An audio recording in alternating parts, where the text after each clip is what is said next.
Welcome. I'm Suzanne Spaulding. I'm the Senior Advisor here at the Center for Strategic and International Studies, where I lead the Defending Democratic Institutions Project. We're very pleased today to have my former colleague, dear friend, and tremendous public servant, Under Secretary Rob Silvers, with us to talk about DHS's cyber priorities, particularly for the year ahead. And I want to just make an administrative announcement for those of you who are lucky enough to be here in person with us in the room. Should there be any kind of alarm, just look at follow a CSIS people, me and our colleagues there in the back of the room, and we will show you the way out. We always have to make that announcement first. And for all of you who are joining us online, thank you very much for taking the time to be with us today. I think you're in for a real treat.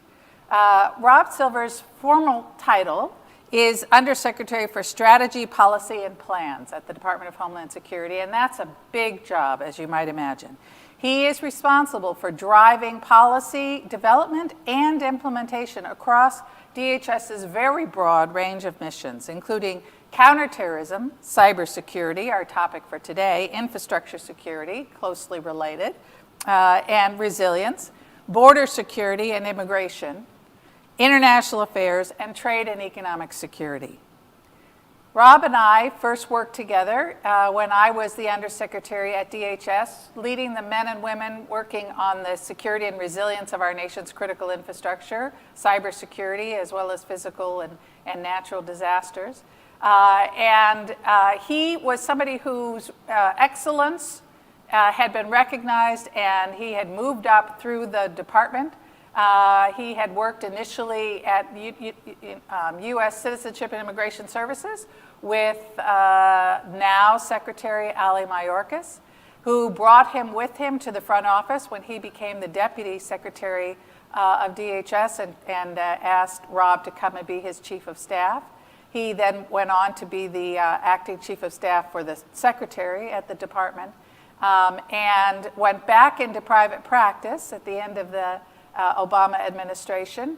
And public servant that he is, went back into the fray in this administration and agreed to serve as the Undersecretary for Strategy, Policy, and Plans. And we are so pleased that Rob is there.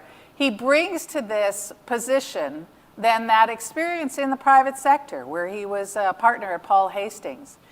So an understanding of the world, the real world out there, not just having spent his entire career in public service. And so as he thinks about policy around these cybersecurity issues, he does so with a very, very real understanding of what companies and others who are impacted out there by the cyber threat today are going through, and what they need and what they look to their government for. So we're particularly pleased, Rob, that you were willing to take time from an incredibly busy schedule to be with us today. And I want to start, I know we want to talk about your priorities for the year ahead. We're going to give you a chance to sort of step back, take a breath, and talk to us about what's on the horizon. But I want to start with what's on your burner right now. What are you wrestling with right now? Thank you, Suzanne. First, thank you to you. Thank you to CSIS for having me. It's wonderful to be here and be visiting with you again. A true visionary in cybersecurity and leader in the field, and one that I've looked up to for a long time. So it's great to be here. What's on my burner now in cybersecurity are, I'd say, I'd put it into two broad buckets. First, how are we acting to increase the resilience of critical infrastructure companies to cyber attacks? And second, how are we deepening and making more meaningful our operational collaboration between the federal government and companies to work together shoulder to shoulder on cybersecurity? On the resilience piece, we actually just yesterday at DHS rolled out the cyber performance goals. This is a new set, I think it's a game changer. It's a new set of the highest impact security practices and controls that a company can implement, regardless of its industry and regardless of its size, that CISOs, boards can use to measure a company's progress in meeting its cybersecurity and elevating its cybersecurity, and then tracking that progress over time. We think it's going to be a game changer because, in particular, this gives a tool to smaller and medium-sized businesses, often that are in the supply chain and therefore critical to the security of the biggest critical infrastructure companies. And it gives them an excellent starting point to begin to develop a mature cybersecurity program. It was issued by CISA, our Cybersecurity and Infrastructure Security Agency. And so we feel like it's really equipping CISOs to take this, map their programs to it, and then take it to their CEOs, their CFOs, their boards, and say, here's what we're doing. Here's where we need to make progress. I'm following a framework that CISA has issued, and I need your support to get us to where we need to be. Because everything we need to do needs to be oriented towards being practical and helpful to the companies. They are the customer for what our line of business is here. And just like Amazon is obsessed with its customers and does everything with that in mind, you have to meet your customers where they are. We are trying to meet companies where they are by sharing this kind of product with them that they can go use and grow from a cybersecurity perspective. On the operational collaboration side, I think for too long, companies and the government would get together in a room and sort of congratulate themselves for meeting and say it's great to be here, and then go back and do their own things. And our strategy is of deepening operational collaboration. We need to be shoulder to shoulder, the government and the most critical infrastructure companies, to be detecting the latest trends, responding to threats, and we've done that in two ways. The first is we've set up the JCDC, the Joint Cyber Defense Collaborative at CISA, which brings together over 20 of the biggest technology and cybersecurity companies in the US. And we've set up Slack channels where operators are just exchanging notes informally. Here's what I'm seeing. Is anyone else seeing this? These mitigations are proving helpful to me. You guys might want to try them.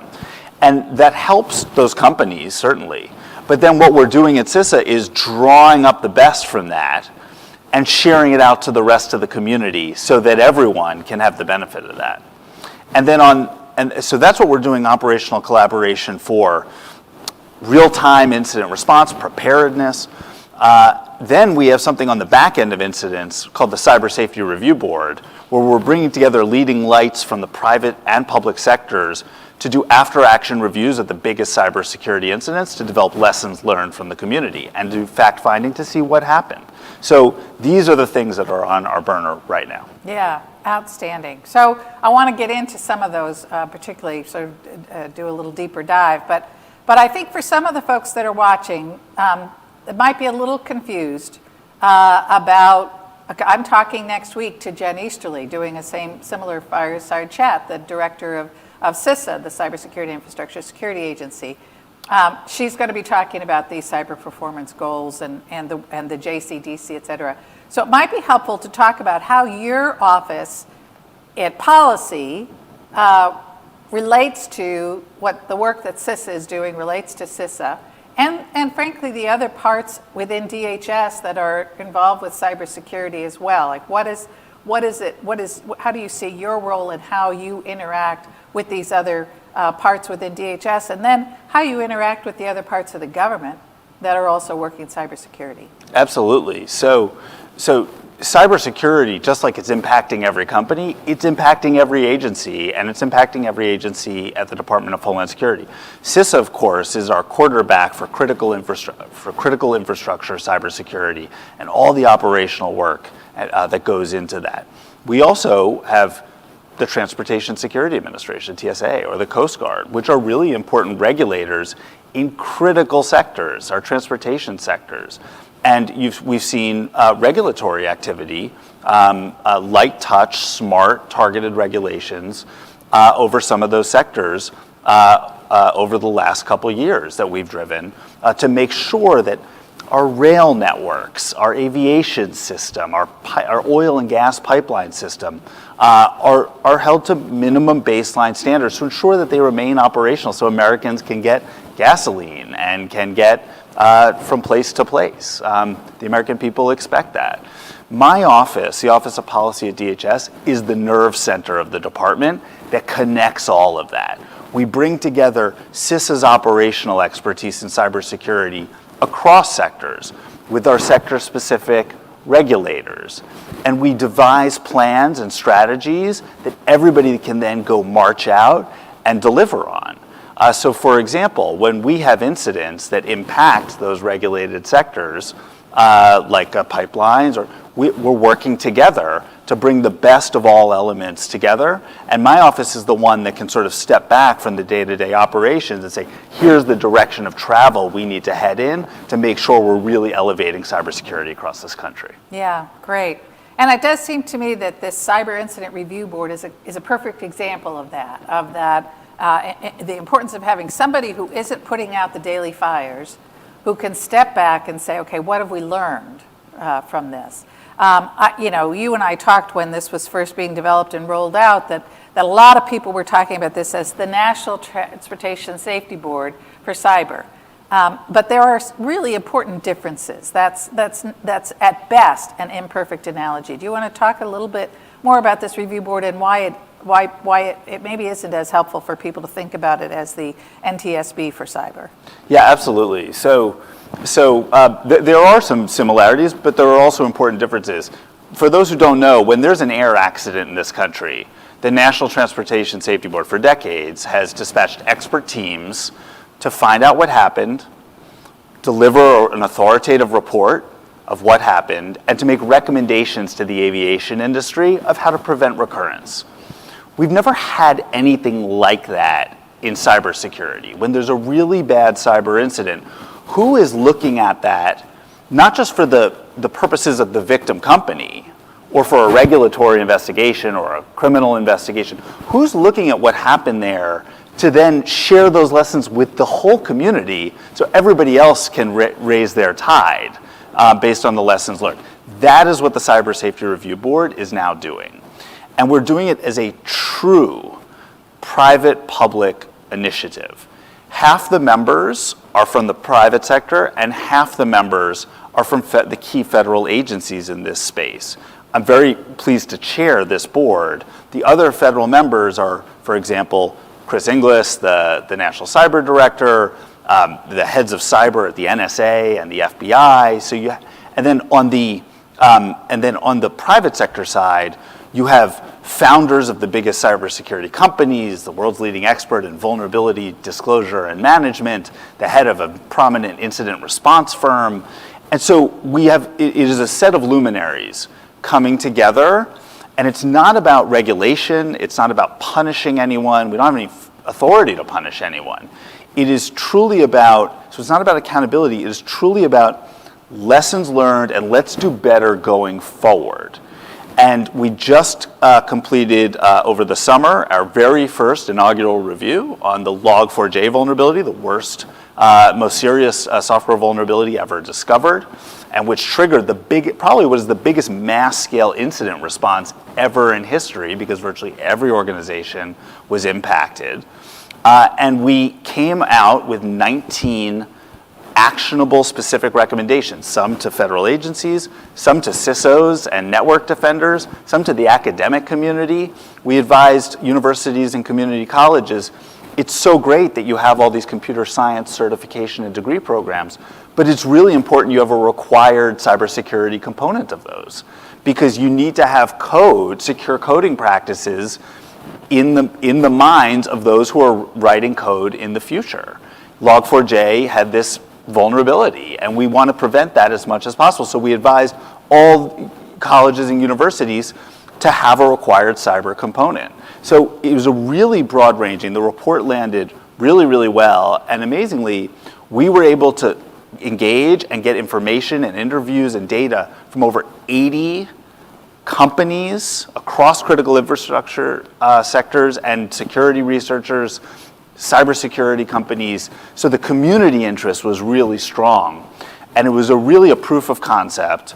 And this is going to be an enduring new part of the ecosystem. It's something that was missing from the ecosystem. And I'm very much looking forward to launching our second review, which I think will be here before too long. And do you think this second review is going to be based on an incident that's already happened, or are you anticipating that you'll wait for another incident and then launch a review? I think we have some ideas that are moving quickly down the pipeline now. Lord knows, we got plenty of incidents to look back on and learn lessons from. So, doing that kind of after-action report is really important, and the military's understood it forever. And in cyber, we've done over the years tabletop exercises and other kinds of exercises in which we've tried to gather lessons learned. The key, though, it seems to me, is really then making sure that something is actually done with those recommendations. That it actually brings about change. And I think that will be important not only to improve our cybersecurity posture across the country, but also to continue to get cooperation from entities, right? If they see it as simply, as an exercise that doesn't actually produce actual results on the ground, they may be less likely to participate or be helpful in the future. So how are you positioned as Congress resourced you or other entities, somebody, to be able to do some follow-up and help with implementation, get feedback on who has implemented your recommendations? Yeah, so we implement, it's all about the implementation, right? Or else it didn't happen. And we actually have already moved out on a number of the recommendations. So for example, CISA released some guidance on the importance of asset management in cybersecurity, which really built on some of the Cyber Safety Review Board's recommendations in that regard. Similarly, a lot of the report was about improving security in the open source software community, which is this amazingly vibrant part of the ecosystem, incredible innovation coming out of it, but also really thinly resourced. It's volunteer-based, and it's not sufficiently resourced as a whole, that community, to ensure great security on top of the great product that is coming out.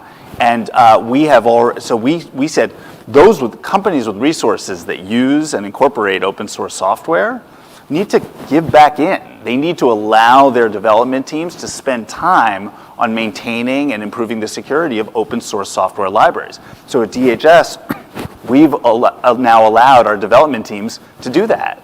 It's take a penny, leave a penny. You have to give back that way, and we've seen calls from some of the biggest technology companies echoing the CSRB report recommendations in that regard and affirming their commitment to allowing their teams to do that. So the implementation is there and just getting started.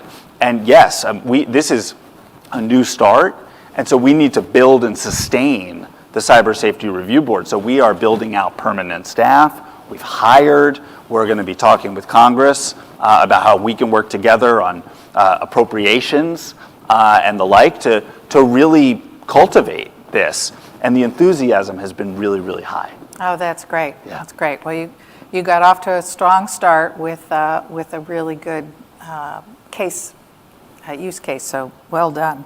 Another really important part of your job is on the international sphere. And I think back to the times that you and I spent in Beijing and in Washington on negotiations with the Chinese over the implementation of that 2015 agreement and trying to both build trust and improve the cybersecurity posture between our two countries.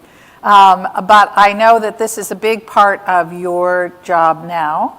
Do you want to talk with us a little bit about what are your priorities as you think about, there are a lot of countries out there, there's a lot going on.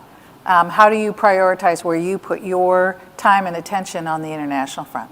Sure. The good news is there's so many countries now that are more and more interested in developing their national cybersecurity capacity and capability.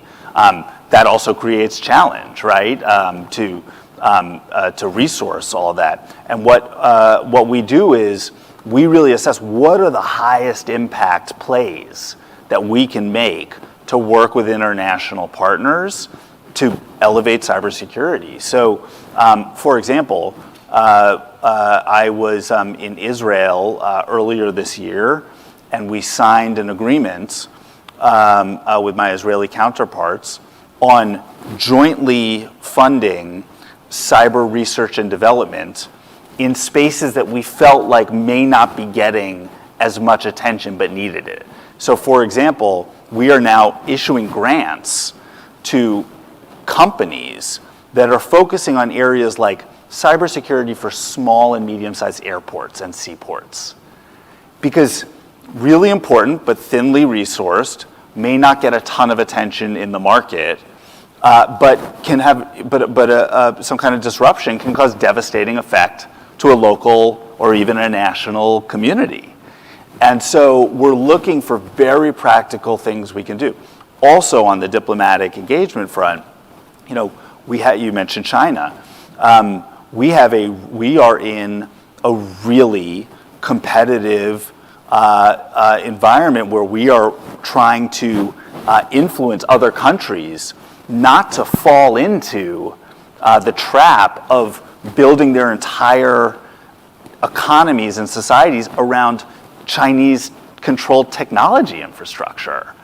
I mean, and so our Secretary Mayorkas, was just in Singapore at the biggest cybersecurity conference that happens every year, Singapore International Cyber Week, and delivered a very stern and candid and direct message to the audience of Pacific Rim countries of, it may be that the Chinese-controlled technology is the cheapest available, but it may also be that that's not the final bill to arrive.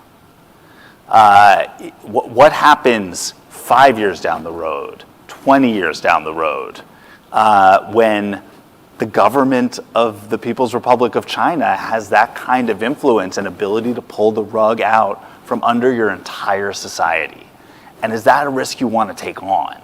So that is a big focus of our international efforts as well. Yeah, and that point on China is so important. I think there's been a lot of focus on Huawei and China, being an integral part of building out a communications network from a traditional cybersecurity perspective and the ease of access to that communications network. Not as much attention, I think, on this reliability issue of your ability to get to, as you say, to either have that equipment suddenly pulled out or not supported in ways that you need in order to sustain it. So really important points. And your efforts on the international front, prompt again that question of how you relate to other parts of the government.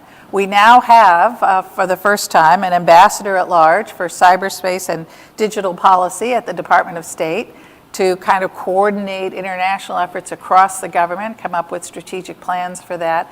And so tell me how you envision that relationship with your office.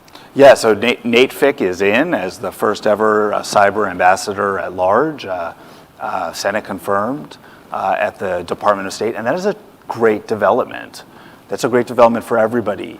Cyber infuses everything now, and we want it to infuse at the highest possible level diplomatic discussions, because so much of the international effort revolves around aligning countries around joint priorities, whether it be in what we talked about with countering malign Chinese influence, regulatory harmonization, law enforcement cooperation around transnational cyber crime, you name it. And so it's actually hugely beneficial to us to have more heft on those issues at the State Department, our diplomatic colleagues, because it glides the pathway for us as the operators to then come on in and then do the work in a productive way with our partner countries. So it's great development. Yeah, and could not come at a more timely time, given what we're seeing now. Obviously we've got the Putin's decision to march into Ukraine and the war that's going on there, and all of the sanctions that are in place. We've done a great job of bringing together a strong coalition so far to sustain that effort and support Ukraine in its efforts. But we are seeing cyber activity that is, obviously very much targeting Ukraine, but also countries outside of Ukraine that are supporting Ukraine in its efforts to repel this invasion. And so I'm wondering what role you guys are playing in that, in helping to support Ukraine, the allies in that neighborhood. What you see, what are you worried about? What's keeping you awake at night in that context? But also then here in the United States, there's a lot of talk about why haven't we seen a significant cyber incident from Russia? And I'd be curious, I'm sure you've given that a lot of thought, what your thoughts are about that and what we are anticipating, what we are preparing for. So we haven't yet seen that kind of significant cyber incident coming out of the Ukraine conflict that's reached the US. It has reached Germany. We saw the attack on the satellite company Viasat, and that had physical effects, and significant ones, beyond the borders of Ukraine, reaching Germany. And we're not out of the woods yet by any means. This conflict is still live. You don't need to read too far into the newspaper to know that it is still a very challenging situation that could escalate even further at any moment.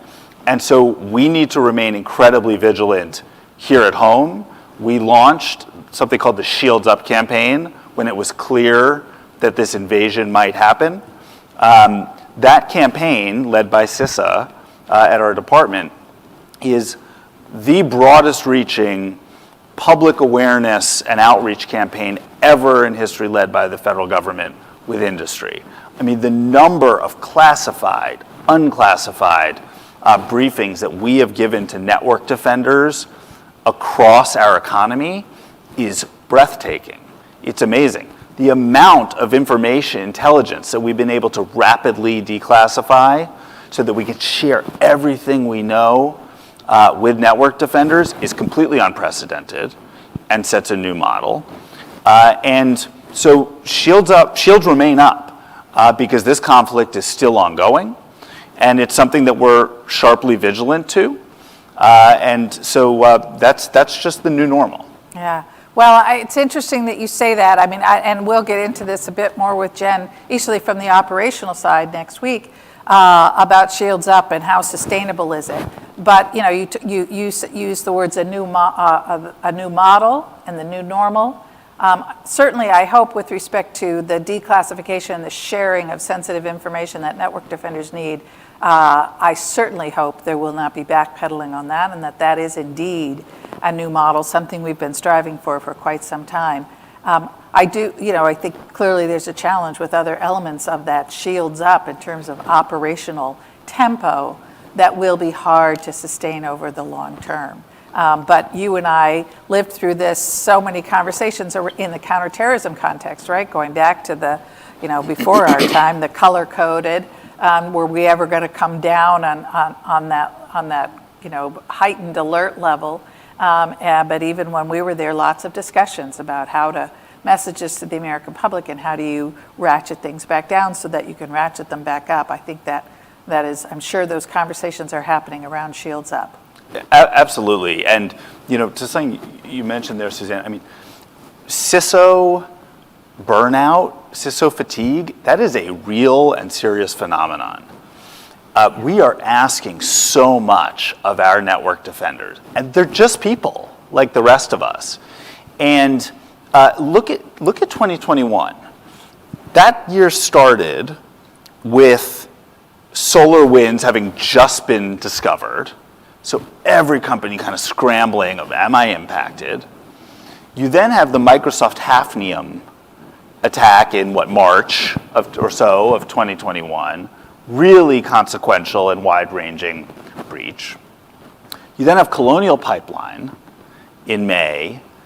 And then just as people are looking forward to getting with their families at the very end of the year, you have the Log4j vulnerability discovered in the second week, or publicly disclosed in the second week of December, and you ruin the Christmas holidays for the network defender community, which was working nights and weekends because that software was literally everywhere and had to be patched.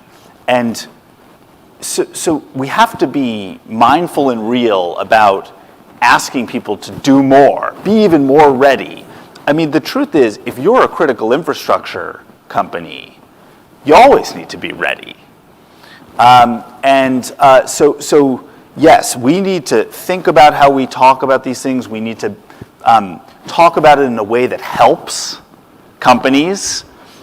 But a part of that is equipping CISOs to have something to show their boards, their CEOs, their CFOs, I need more money. I need more headcount. I know I'm a cost center, but look at this. This is what CISA is telling us. This is what our federal government is telling us we need to do. And so talking about it in a way that allows them to parlay that into more resources, more support, that's a service we can provide. Yeah, I think that's such a great point. And it's a service that could be much richer if it's informed by the data that the department will be getting through that incident reporting requirement. I feel so strongly that Congress has to give DHS the resources to take that data, do the analysis that can enrich it, and provide products back out to network defenders, in part to help justify that return on investment, right? So that they don't have to say, we're just a cost center. Here's the return on that security investment based on empirical data that we've been able to gather as a result of this requirement from Congress. So I'm a big believer in something like the Bureau of Cyber Statistics, which the Cyberspace Solarium on which I served recommended. And I hope you guys will get the funding and the wherewithal to do that. We've got just a few minutes left, and I've got a question from the audience. I should say, for those of you who are joining us virtually, there is a button on the event page where you can enter your question, and I hope you'll do that, pose some questions to Undersecretary Silvers. And for those of you who are here with us in person, I think the instruction is to write it on a card, and our team, oh, there is a mic, okay, just walk up to the mic and ask your question. So we have a question about cyber threats from North Korea. What your thoughts are on what do you think of North Korea's cyber threats? And I would throw in there also Iran. We know that our the four countries we worry most about, we've talked about Russia, China, but also North Korea and Iran. Yeah, so Iran and North Korea are to be taken very seriously, and that's been the case for some time. You start with Iran. You see the reports of a shadow war, cyber war with Israel. Iran has taken reckless actions in the cyber realm directed at the United States against our financial services sector, against a dam facility in New York State, against a casino company where the owner was expressing political views with which Iran disagreed. And obviously we're still in a realm of hostile relationship with Iran. And so that is a threat actor that we are very vigilant to. With respect to North Korea, different incidents, but similar rap sheet, right? Equally long. Right. Equally long and notorious. Now, interestingly, they've had their share of destructive attacks. You look at the attack on Sony Pictures because of a movie that they didn't like back in 2014, which was really a watershed event. But they also, North Korea, they're under such severe sanctions. They are using cyber crime just to raise revenue. In the same way that North Korea sells drugs and weapons, they try to do crypto heists and the Bank of Bangladesh type hack, and so they are a danger, a serious concern when it comes to both sort of destructive attacks motivated by the geopolitical situation, and also they just steal a lot. Yeah. So we've got this incredibly complex threat environment. We've got these bad actors who have us in their sights.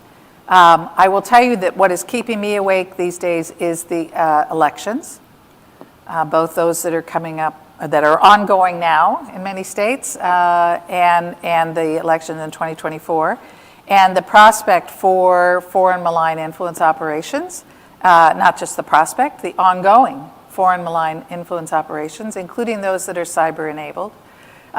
So in the few minutes that we have left, tell me a little bit about the things that the department is doing, and how worried are you? We're very focused on securing our election system, certainly for the midterm elections that are coming up so soon, and then beyond that as well. And we're taking that really seriously, and we're approaching it from different angles. Certainly on the cyber side, election security of core election infrastructure like voter registration databases and voting equipment and the like. And we've been incredibly well and engaged on that with the vendor community that is in that space, as well as state and local election administrators, to really provide them an incredible level of support to secure their systems. We're also concerned about physical security at polling places, at vote tabulation centers, and the like. There have been alarming threats to election administrators who are just doing the honest work of running our democratic system in this country. And then with just some of the rhetoric that's out there, they feel threatened. And they feel they need support, and they're right.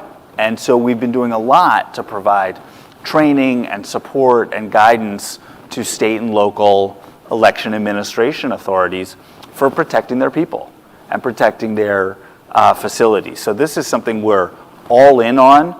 We've had a plan, and we've been executing on it over the last couple of years. And then we obviously are on election day in early November are going to have our 24/7 watch operations and be in live contact across the nation with state and local election administrators to be on top of the situation. Yeah, I'm so impressed with what I've seen over the last several years in terms of how much progress has been made particularly around securing that election infrastructure to make it more resilient against any kind of malicious cyber activity.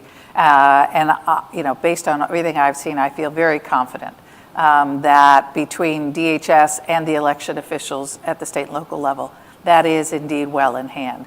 And the physical security issue is one that election officials, not necessarily for themselves personally, which is a new and very troubling thing that we're now worried about, but certainly security at the election places so that people show up, they feel very safe and secure voting. Without having a large law enforcement presence that could intimidate some people from exercising their legitimate right to vote. State and local election officials have wrestled with those issues for years, and they've got that figured out. So I think Americans should feel very confident. I think you would agree with the security of the election infrastructure, the security of our polling places, and their ability to vote. I think we have much less of a handle still around the disinformation, and that in fact the fertile ground has been laid, sadly, for folks who want to, whether foreign adversaries or domestic voices, undermine the public's trust in the legitimacy of our election process to make allegations, to make claims that could create some doubt in the minds of some Americans about how legitimate that process was. And that is the most troubling, and I think one of the most challenging to get our arms around. But I know that it's on your radar screen. I know it's on Jen's. I know it's on the Secretary's, and across government. I know that folks are taking that very seriously. So having given my little speech there, I know that we're out of time, but I want to thank you again, Rob. It's an incredible breadth just of the cybersecurity issues that are on your plate, but that you're working so hard on and really producing some really important and significant results and consequences, which doesn't surprise me a bit, because that is how I know you to work, is to produce some concrete results. So thank you again for your service to the country, and for taking time to be here today with us to help us all understand it a little bit better. Thank you so much. So great to be here.